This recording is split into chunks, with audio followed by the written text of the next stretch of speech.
এখন আমি করব রান্না। আর এই রান্না হলো কিন্তু একটা বড় শিল্প। মাছগুলো কিন্তু এক পিস করে ভাজা হয়ে গেছে।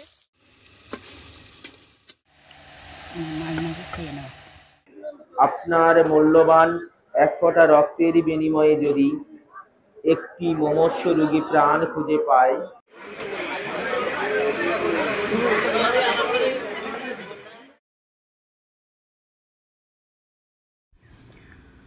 জীবনের কিছু গল্প শুরু হয় হাসি দিয়ে, কিছু কিছু দিন শুরু হয় দুর্দান্ত ঝলমল আলো দিয়ে।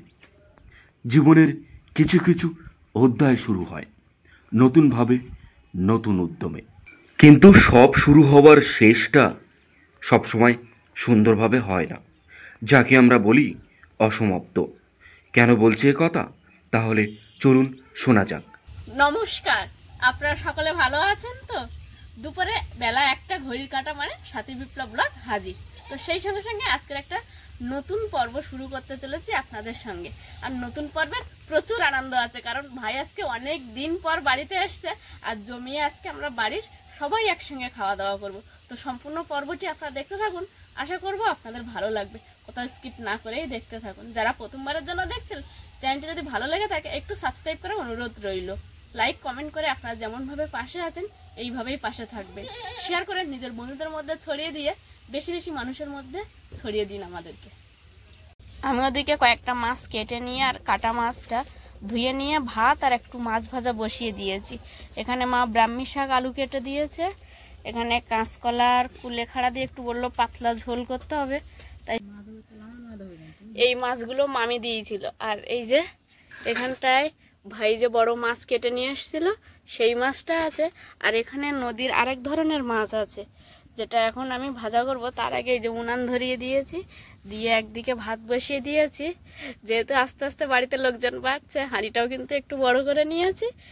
আর কড়াই এদিকে গরম হয়ে গেছে, একটু তেল দিয়ে দিয়েছি। এবার মাছটাকে এই নুন হলুদ ভালোভাবে মিশিয়ে নেব।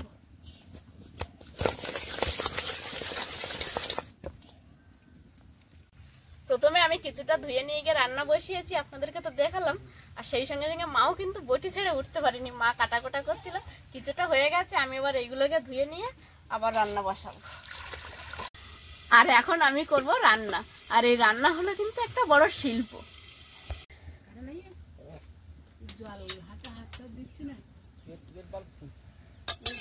কড়াইয়ের তেলটা পুরো গরম হয়ে গেছে।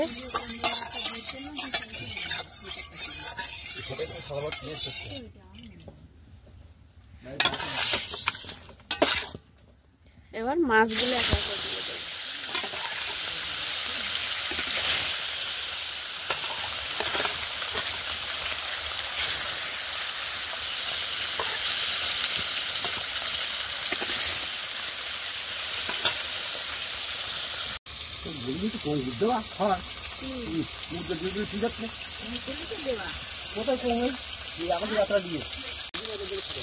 মাছগুলো কিন্তু এক পিস করে ভাজা হয়ে গেছে, ওদিকে উল্টে দিয়েছি। আর ওখানে কটা মাছ আর একবারে যেহেতু হবে না, তাই আমি এখানে গামলিতে কিছুটা রেখে দিয়েছি, পরের বার ভাজবো। ওদিকে একরকম মাছ ভাজা হতে লাগুক, ততক্ষণে আমি আরো একটা মাছ নুন হলুদ মিশিয়ে রাখবো।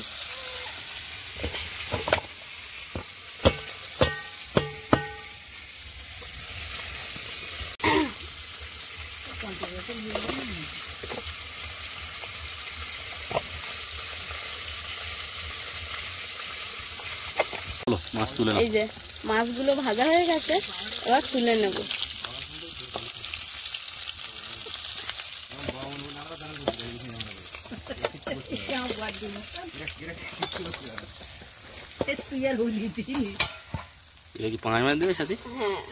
হ্যাঁ দেবো, তাড়াতাড়ি তো দিয়ে দেবো। এটা দেওয়া মাত্রই তেল ছিটকে গায়ে লাগতে পারে, তাই আমি মাছটাকে ঢেকে দিয়ে দিয়ে ভাজবো।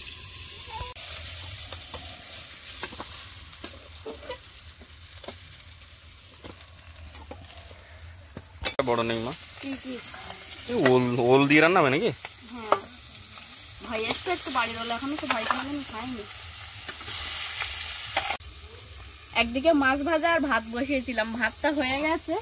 আর মাছটা ভাজি ততক্ষণ আরেকটা কড়াই বসিয়ে দিয়েছি, দিয়ে এখন ওটায় কলা আর কুলেখাড়া দিয়ে যে পাতলা ঝোলটা হবে তার কারণে আমি এই যে কড়াইটা দিয়ে দিলাম, দিয়ে কলাতে একটু ফাটাল দিয়ে দিলাম।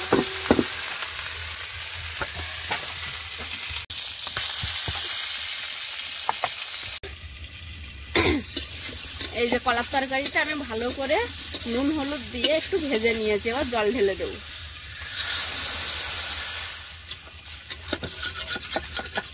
যেহেতু কুলেখাড়া দিয়ে কলার তরকারি করছি তাই অন্য কিছু আর দেবো না, একটু জিরে বাটা দিয়ে দেবো। জিরে বাটা দিয়ে পাতলা কলার ঝোল হয়ে গেছে, এবার নামিয়ে দেবো।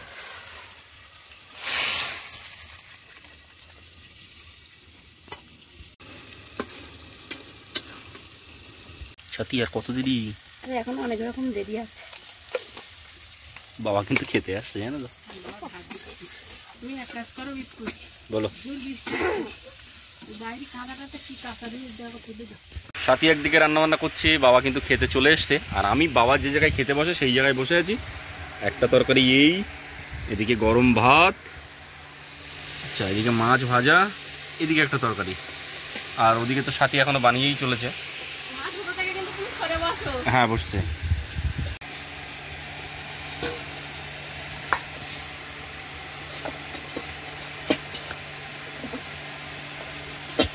প্রথমে কি ব্রাহ্মী শাক মা?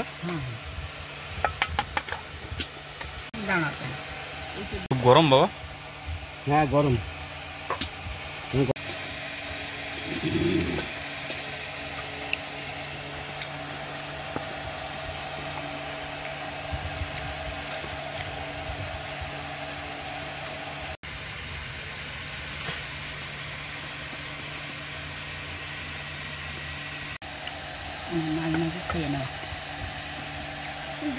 আজকে এত খুশি কেন?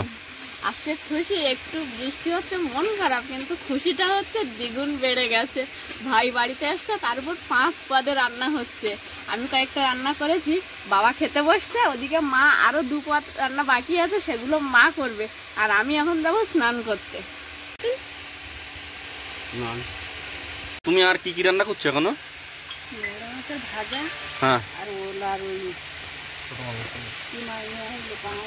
আচ্ছা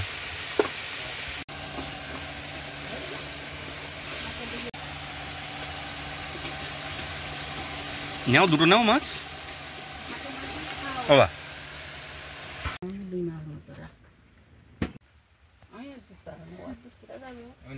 বাবা আগে খেয়ে নিয়েছে, আর এখন আমরা শেষে 4 জন একসঙ্গে খেতে বসছি আস্তে আস্তে। দুপুরবেলার মেনুটা একটুখানি যদি তুমি বর্ণনা দিয়ে দিতে। এটা তো ব্রাহ্মী শাক, আমি বুঝতে পারছি। এটা কি আছে? ওটা হচ্ছে মাছ, কলা আর কুলেখাড়া দিয়ে জিরে বাটা দিয়ে একটা ঝোল হয়েছে। আচ্ছা। ওটা হচ্ছে লোটে মাছ ভাজা। আচ্ছা। আর এটা তো এটা হচ্ছে ওই যে ভাই যে আরেকটা অন্য কাটকই মাছের ঝাল হয়েছে, আর ওদিকে ওল দিয়ে তোমার হচ্ছে পাঙাশ মাছের ঝোল করা হয়েছে। আচ্ছা। আর এইটা তাই তো? হ্যাঁ। বাহ, সুন্দর। না তো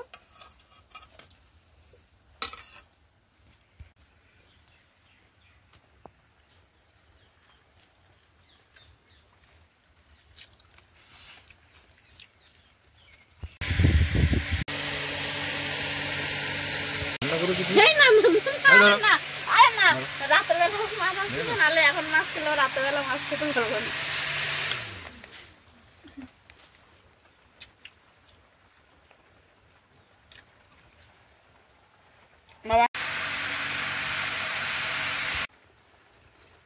বাবার মাছের ঝাল নিয়ে কোনোদিনই কমপ্লেন থাকে না, শুধু একটু ঝোল বাড়াতে বলে।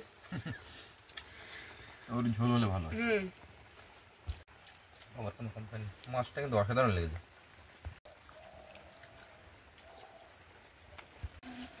আজকে বাড়িতে কিন্তু পুরো জমজমাট খাওয়া দাওয়া, সেই সঙ্গে সঙ্গে একটু একটু করে বৃষ্টি পড়ছে, ওয়েদারটাও বেশ ঠান্ডা। অনেকদিন পরে অনিমের বাড়ি আসছে তো খুব আনন্দ হচ্ছে, রান্না বান্নাটাও খুব ভালো হয়েছে, খাওয়া দাওয়াটাও খুব মনের দিয়ে হচ্ছে। আজ অনেকদিন পরে বাড়িতে 5 জন এক জায়গায় হলাম, আর জমজমাট খাওয়া দাওয়া দুপুরে। 5টা পদ দিয়ে নাকি? হ্যাঁ, 5 জনে 5টা পদ। প্রিয় দর্শক বন্ধু, আজকের দুপুরবেলা খুবই জমজমাট খাওয়া দাওয়া হলো, এবং আমরা সকলে খুবই আনন্দ করে ভুঁড়িভোজ করলাম। এবারে আমাদের ক্যামেরার ফ্রেমটা একটু অন্যদিকে ঘুরে যাবে, কারণ এখন আমি এবং সাথী দুজনে মিলে যাচ্ছি একটু বাজারে, আর সেখানে একটা রক্তদান শিবির হচ্ছে আমাদের স্থানীয় একটি ক্লাব এবং এই এলাকার বিভিন্ন রকম মানুষের একসঙ্গে সংমিশ্রণে একটা উদ্যোগ, সেখানে রক্তদান শিবির তৈরি করা হয়েছে। তো আমি এখন সেখানে রক্তদান করতে যাব। আর অনিমেষ যেহেতু দুদিন ধরে জার্নি করে এসছে, ও এখন রেস্ট করবে। ওর দিতে খুব ইচ্ছা করছিল কিন্তু ও যাবে না, কারণ ও দিতে পারবে না, ও শারীরিকভাবে ততটা এখনও ফিট হয়নি। আর মা বাবা যেহেতু বয়স্ক মানুষ, ওরাও দিতে পারবে না, মানে পারবে না মানে কি ক্রাইটেরিয়ার মধ্যে হয়তো ওরা দিতে পারবে, কিন্তু শারীরিকভাবে ওরা ততটা fit নয়। বয়সে হ্যাঁ, দিতে বয়সের পারবে না। কারণে। ঠিক আছে, এটা একটা বিষয় আছে। এখন সাথী আর আমি যাব। তো আমার এখন ওখানে গিয়ে প্রথম যে কাজটা হবে সেটা হলো চারিদিককার দৃশ্যটা একটুখানি আপনাদের সঙ্গে শেয়ার করব, তারপরে আমি রক্ত দেবো আর বাড়ি চলে আসবো। তো সেটা পরপর আমি তুলে ধরবো, আর সাথীর হাতে মোটামুটি ক্যামেরা থাকবে।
সকলকে করি আহ্বান, আপনার মূল্যবান এক ফোঁটা রক্তের বিনিময়ে যদি একটি মুমূর্ষ রোগী প্রাণ খুঁজে পায়,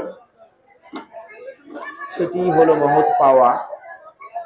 রক্তদান মহৎ দান, রক্তদান জীবন দান। রক্ত আমার রক্ত তোমার, ব্যবধান নেই যাতে। রক্তে যদি জীবন বাঁচে, কি আসে যায় তাতে। জীবন আমাদের রক্তে গড়া, রক্তে গড়া প্রাণ।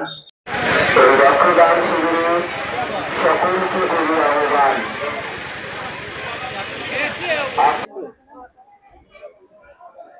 এই লোকের রক্ত নিয়েছে 500 গ্রাম নিয়ে, কিন্তু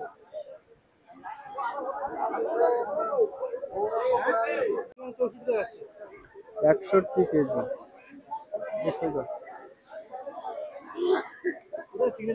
এখানে সিগনেচার করো। অনামিকা মৃদা আর অর্পিতা মৃদা।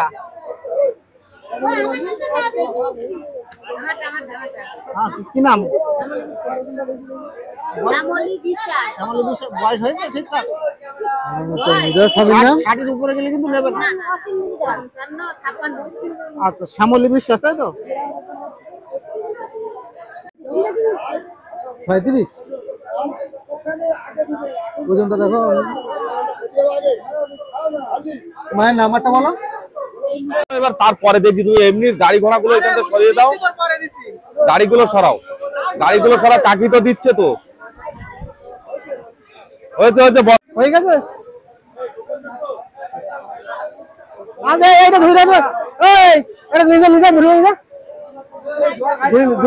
নিয়ে যা, ধরে নিয়ে যা, ধরে নিয়ে যা। এতক্ষণ আপনাদের বাইরের পুরো পরিবেশটা দেখালাম, রক্তদান শিবির নিয়ে মানুষের মধ্যে কত উন্মাদনা সেটা দেখবেন। এবারে চলুন যে জায়গাটায় অ্যাকচুয়ালি রক্তদান হচ্ছে সেই জায়গাটায় আপনাদের সকলকে নিয়ে যাব। এই যে মূলত এই জায়গাটায় রক্তদান হচ্ছে, যারা যারা রক্ত দিচ্ছেন বাইরেও কয়েকজন বসে আছেন, পরপর লাইনে আসবেন। আর চারিদিকে কিন্তু ফ্যান চলছে, উপরে ফ্যান চলছে, সাইড থেকে ভেন্টিলেশনের জন্য ফ্যান চলছে। বাইরে এক দল মানুষ রক্ত দেবেন বলে অপেক্ষা করছেন, আর ভিতরে প্রচুর মানুষ নিজেরা কিন্তু রক্ত দান করে চলেছেন। আর এখানে ডাক্তারবাবুরা যারা আছে খুব সুন্দর করে যারা রক্তদান করছেন তাদের সঙ্গে কথাবার্তা বলছেন। আর ক্লাবের বিভিন্ন রকম সদস্যরা তারা কিন্তু বিভিন্ন রকম ভাবে নজরদারি রেখেছে কারো যেন কোনো অসুবিধা না হয়। আর এক্ষুনি আমাদের একজন দাদা ভাইয়ের সঙ্গে দেখা হলো। সম্ভবত রক্তদানের পরে তোমার কাজ কি গোলাপ ফুল দিয়ে সম্বর্ধনা যাওয়া? ব্লাড দেওয়া কমপ্লিট হয়ে যাচ্ছে, তাকে ধরে তুলতে হবে, তাকে একটা ফুল দিয়ে সম্মাননা করতে হবে। আমাদের বিবেকানন্দ সংঘ ক্লাব থেকে পক্ষ দিয়ে আমরা সেই সম্মাননা করছি। হ্যাঁ, কেমন আছো বলো? খুব ভালো আছি। আর এই কাজটা করতে পেরে নিজেকে খুব খুব ধন্য মনে হচ্ছে যে আমরা এই উদ্যোগটা করে আমরা যে করেছি বিবেকানন্দ সংঘ ক্লাব থেকে, আমাদের খুব গর্বিত। ঠিক আছে, সুন্দর করে কাজ করো। প্রিয় দর্শক বন্ধু, সেই সঙ্গে সঙ্গে যে পূজাটা উপলক্ষে এই রক্তদান শিবির, তার মুখটা একটু দর্শন না করলে একেবারেই নয়। সে হলো আমাদের শ্রী শ্রী মা লক্ষ্মী।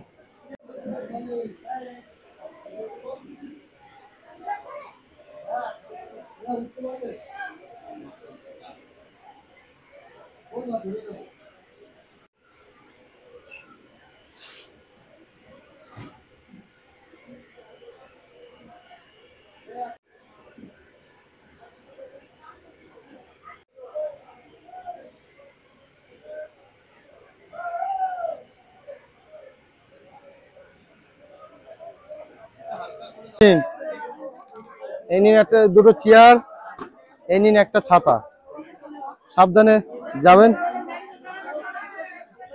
জয়, কেমন আছিস? আমি ভালো আছি দাদা, তুমি কেমন আছো? আমি ঠিকঠাক। সকাল থেকে তো প্রচুর কাজকর্ম করছিস দেখছিলাম। যেহেতু আমাদের ক্লাবের রক্তদান শিবির চলছে, আচ্ছা। সেই জন্য আমরা সবাই এখানে কষ্ট করে আমরা সবাইকে যাতে অসুবিধা যাতে না হয় সেই জন্য আমরা সবাই কিন্তু হেল্প করছি। যেহেতু আমরা ক্লাবের ছেলে, তো কারোর যেন অসুবিধা না হয় সেই জন্য আমরা এখানে পরিষেবা সবসময় দিচ্ছি, সারাদিন দেবো। আমি কতটা ক্যামেরাবন্দি করতে পেরেছি জানি না, তবে আমি চোখে যতটুকু দেখলাম ক্লাবের প্রত্যেকটা ছেলে খুব হার্ডওয়ার্ক করছে। মানে চারিদিকে এত সুন্দর করে লক্ষ্য নজর করেছে। ইতিমধ্যে লোক এসে গেছে। আচ্ছা আচ্ছা, দেখুন লোককে দিচ্ছি। কতগুলো করে চেয়ার তোদের? চেয়ার অনেক চেয়ার, দুটো করে চেয়ার দিচ্ছি, একটা ছাতা দিচ্ছি। আচ্ছা আচ্ছা। কাকুর নাম? দুটো, এই দুটো টোকন দাদা। এখানে দুটো ফ্যামিলির থেকে এসছে, চারটে চেয়ার দেওয়া হবে, তাই তো? আর দুটো ছাতা দেওয়া হবে। এই দিচ্ছি, একসঙ্গে দিয়ে দিলাম। এই নিন কাকু, সাবধানে যাবেন।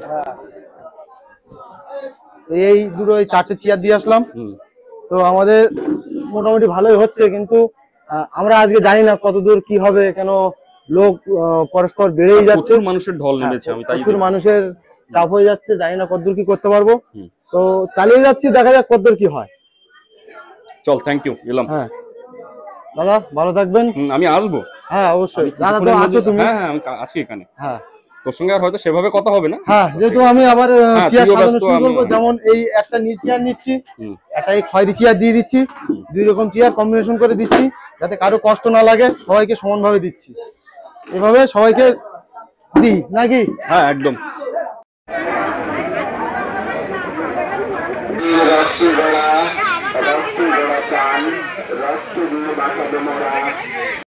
প্রিয় দর্শক বন্ধু, রক্তদান শিবিরের আনন্দমুখর পরিবেশ থেকে আমি একটু সাইডে এসেছি।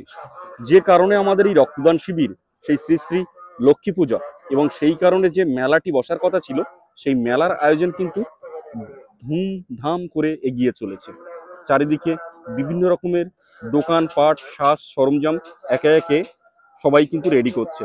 আর এই আনন্দটা আমরা আপনাদের সঙ্গে অবশ্যই ভাগাভাগি করে নেব। একটু পরে আমাকে রক্তদান করতে যেতে হবে, যার জন্য এই ফুটেজটা আর আমরা দ্বিতীয়বার তুলতে পারতাম না, তাই এখন আমরা আপনাদেরকে সেটা দেখিয়ে দিলাম। এটা সম্ভবত ডিস্কো, এটা ড্রাগন হতে পারে, আদারওয়াইজ ইলেকট্রিক নাগরদোলা হতে পারে। আচ্ছা, এটা ড্রাগন হতে পারে। আর সামনে ওই যে স্টেজ, এদিকে দোকান, এই যে নাগরদোলার জিনিসপত্র, এটা একটা রেস্টুরেন্টের জায়গা তৈরি হচ্ছে। যে কারণে মেলাটা পিছিয়ে গেল সেটা হলো যে বৃষ্টি এবং মাঠ ভিজে থাকার কারণে এই মেলাটা কিন্তু পিছিয়ে গিয়েছিল। কিন্তু মেলা হবে, আনন্দ হবে, আর সেটা ক্যামেরাবন্দিও হবে। সম্মানিত দর্শক বন্ধু, যারা আমাদের প্রতিনিয়ত দর্শক বন্ধু আছেন এবং আমাদের ভিডিও দেখে উজাড় করা ভালোবাসায় ভরিয়ে তোলেন আমাদেরকে, তারা জানেন আমরা কখনো ভিডিও অসমাপ্ত অবস্থায় ছেড়ে যাই না। কিন্তু আজ একটি বিশেষ কারণে আমাদের এই ভিডিও এখানেই শেষ করতে হবে। দেখা হচ্ছে আগামী পর্বে।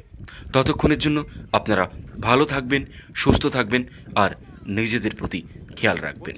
সাথী বিপ্লব ব্লগ আপনাদের কাছে বদ্ধপরিকর আপনাদের কমেন্ট বক্সের রিপ্লাই দেওয়ার জন্য। সাথী বিপ্লব ব্লগ বদ্ধপরিকর আপনাদেরকে সুন্দর সুন্দর ভিডিও উপহার দেওয়ার জন্য।